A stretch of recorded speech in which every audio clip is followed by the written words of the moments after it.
મેં આજે સવારે ગૂગલ તરફથી એક ચેતવણી વાંચી અને સાચું કહું તો થોડી ચિંતા થઈ ગઈ. હા, મેં પણ જોઈ. એમાં લખ્યું હતું કે લગભગ 2 અબજ એન્ડ્રોઇડ વોટ્સએપ યુઝર્સ મતલબ કે આપણે બધા જ જોખમમાં છીએ. બિલકુલ. અને આ કોઈ નાની સૂની ચેતવણી નથી. ના, જરાય નહીં.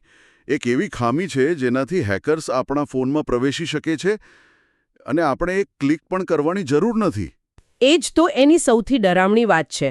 આ ઝીરો ક્લિક વલ્નરેબિલિટી છે. તો આજની ચર્ચાનો હેતુ એ જ સમજવાનો છે કે આ ખરેખર શું છે. અને આ ચેતવણી ગૂગલની પ્રોજેક્ટ ઝીરો ટીમ તરફથી છે.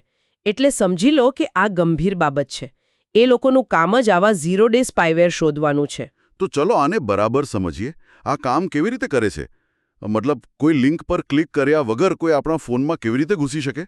જુઓ, આની પદ્ધતિ ખૂબ જ એમ કહી શકાય કે ચાલાકી ભરી છે. હુમલાખોર પહેલા તો પીડિતને અને પીડિતના જ કોઈ એક કોન્ટેક્ટને એક નવા વોટ્સએપ ગ્રુપમાં ઉમેરે છે. ઓકે. પછી તરત જ તે પીડિતના કોન્ટેક્ટને તે ગ્રુપનો એડમિન બનાવી દે છે અને પોતે ગ્રુપમાંથી નીકળી જાય છે. ઓહ, એટલે આપણને એમ જ લાગે કે આપણા કોઈ મિત્ર જ આપણને ગ્રુપમાં એડ કર્યા છે. બરાબર.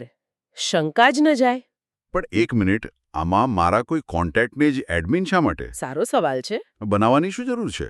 હુમલાખોર પોતે કેમ નથી રહી શકતો? જુઓ, એના 2 કારણ હોઈ શકે છે.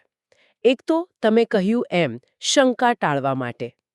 જ્યારે તમારો મિત્ર જ એડમિન દેખાય ત્યારે ગ્રુપ સાચું જ લાગે. બરાબર. અને બીજું, બની શકે કે વોટ્સએપના કોડમાં રહેલી કોઈ ચોક્કસ ખામીનો ફાયદો ઉઠાવવા માટે આ જરૂરી હોય.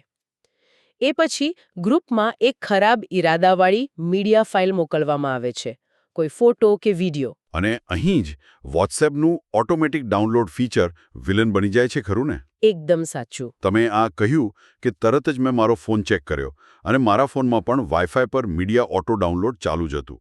મોટાભાગના લોકોનું એવું જ હોય છે. એ ડિફોલ્ટ સેટિંગ છે. જેવી પેલી હેકિંગવાળી ફાઇલ ગ્રુપમાં આવે એ તરત જ પીડિતના ફોનમાં આપમેળે ડાઉનલોડ થઈ જાય છે. અને બસ ત્યાંથી જ હેકરને અંદર આવવાનો રસ્તો મળી ગયો. હા, આખી હુમલાની સાંકળ આ ઓટો ડાઉનલોડ પર જ ટકેલી છે. હા, સાંભળીને તો ખરેખર ડર લાગે છે. શું આપણે આનાથી બચવા માટે કંઈ કરી શકીએ છીએ કે પછી બસ? ના, બિલકુલ કરી શકીએ છીએ. અને નવાઈની વાત એ છે કે આનો ઉપાય ખૂબ જ સરળ છે. ઓકે, તો શું કરવું જોઈએ? ગૂગલે 2 મુખ્ય પગલાં સૂચવ્યા છે. પહેલું અને સૌથી જરૂરી, તરત જ વોટ્સએપના સેટિંગ્સમાં જાઓ અને ઓટોમેટિક મીડિયા ડાઉનલોડ બંધ કરી દો. વાઈફાઈ અને મોબાઈલ ડેટા બંને માટે? હા, બંને માટે. અને બીજું, વોટ્સએપમાં એક એડવાન્સ્ડ પ્રાઇવસી મોડ છે, તેને ચાલુ કરી દો. પણ ઓટો ડાઉનલોડ બંધ કરવાથી પેલી વાપરવાની મજા ઓછી નહીં થઈ જાય? ફોટા તરત જ નથી દેખાતા? હું સમજુ છું. આ સુવિધા અને સુરક્ષા વચ્ચેનો સંઘર્ષ છે. પણ અહીં જોખમ બહુ મોટું છે.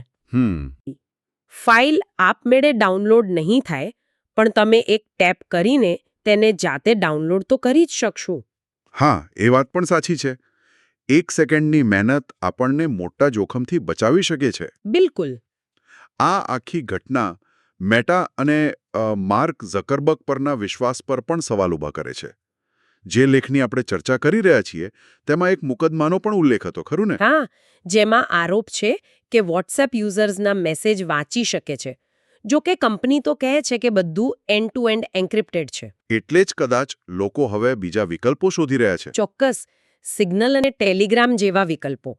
આ લેખ લખનાર પણ વ્યક્તિગત રીતે સિગ્નલને વધુ સુરક્ષિત માને છે. એમાં શું ફરક છે? ફરક માત્ર ટેકનોલોજીનો નથી, પણ કંપનીની વિચારસરણીનો છે.